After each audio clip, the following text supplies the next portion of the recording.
Assalamualaikum warahmatullahi wabarakatuh. Kisah Uwais Al-Qarni, pemuda istimewa di mata Nabi. Wahai saudaraku, di zaman hiduplah seorang pemuda bernama Uwais Al-Qarni.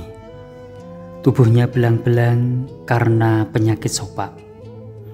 Namun semangat hidup dan keimanannya begitu utuh. Ia miskin, tak dikenal orang, tetapi sangat soleh dan luar biasa berbakti kepada ibunya, seorang wanita tua yang sudah lumpuh dan buta. Setiap hari Uwais merawat sang ibu dengan penuh kasih sayang. Ia tidak pernah meninggikan suara, tidak pernah mendahului ucapan ibunya, dan tidak pernah keluar rumah tanpa izin beliau. Suatu hari ibunya berkata, "Wahai anakku, mungkin ibu tak lama lagi akan bersamamu. Ikhtiarkan agar ibu bisa berhaji sebelum ajal menjemput." Permintaan itu membuat Uwais termenung. Haji ke Mekah bukan perkara yang mudah. Jalannya jauh, melintasi padang tandus. Panas membakar, dan ia bahkan tidak punya onta ataupun kendaraan. Akan tetapi, cinta Uwais pada ibunya lebih besar dari semua tantangan itu. Ia lalu membeli seekor anak lembu dan membuat kandang di puncak bukit. Setiap hari ia menggendong lembu itu naik turun bukit. Orang-orang menganggapnya gila. Mereka tidak tahu bahwa Uwais sedang melatih tubuhnya bukan untuk jadi kuat semata, tetapi agar kelak sanggup menggendong ibunya ke Makkah. Hari demi hari berlalu, lembu itu makin besar dan tubuh Uwais pun makin kuat. Setelah 8 bulan, lembu itu sudah seberat 100 kg. Tapi Uwais sudah terbiasa. Kini ia yakin ia sanggup menggendong ibunya untuk menunaikan ibadah haji. Akhirnya tibalah hari itu. Dengan tekad yang tidak tergoyahkan, Uwais menggendong ibunya dari Yaman ke Mekah. Ia menempuh perjalanan ribuan kilometer dengan kaki sendiri, melintasi gurun yang membakar dan malam yang membekukan. Di sepanjang perjalanan ia berhenti hanya jika ibunya ingin istirahat, makan, atau buang hajat. Ia tidak pernah mengeluh. Sesampainya di Makkah, Uwais menggendong ibunya tawaf mengelilingi Ka'bah. Ia menggendongnya saat wukuf di Arafah. Ia lakukan semua manasik dengan memikul ibunya di punggung.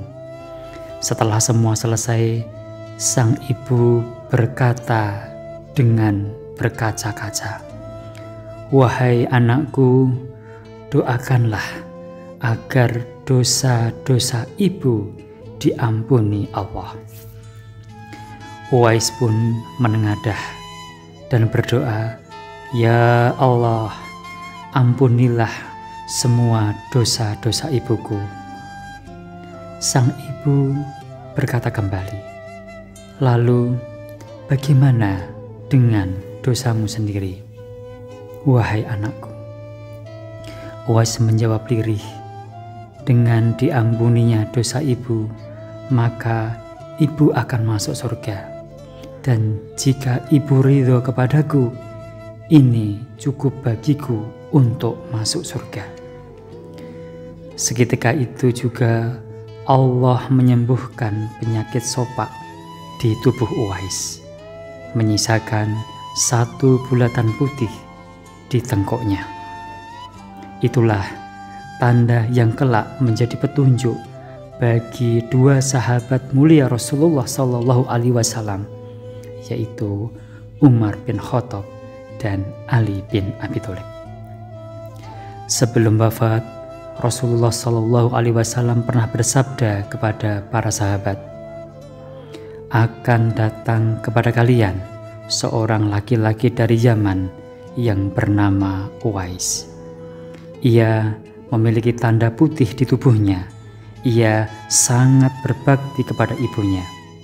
Andaikan ia bersumpah atas nama Allah, niscaya Allah akan mengabulkannya. Jika kalian bertemu dengannya, mintalah agar ia memohonkan ampun untuk kalian." Sejak mendengar sabda itu, Umar dan Ali selalu menantikan setiap kafilah dari Yaman, berharap bertemu dengan pemuda istimewa itu. Hingga suatu hari datanglah rombongan dari Yaman dan menyebut bahwa ada seorang pengembala sederhana bernama Uwais yang menjaga unta di pinggir kota. Umar dan Ali segera mendatangi tempat itu. Mereka memberi salam dan mendapati seorang pemuda sedang sholat. Setelah selesai, pemuda itu menjawab salam mereka. Umar lalu memegang tangannya dan membalikkan telapak tangannya. Tampaklah tanda putih di tubuhnya, seperti yang dikabarkan Nabi. "Namamu siapa?" tanya Umar. Ia menjawab, "Abdullah." Umar tersenyum dan berkata, "Kami semua adalah hamba Allah. Tetapi siapa namamu sebenarnya?" Akhirnya ia menjawab, "Saya Uwais Al-Qarni." Saat tahu bahwa inilah sosok yang dimaksud Rasulullah Shallallahu Alaihi Wasallam, maka Umar dan Ali pun memohon agar Uwais mendoakan mereka. Wahai saudaraku, semoga Allah menjadikan kita hamba-hamba yang soleh. Amin ya robbal alamin.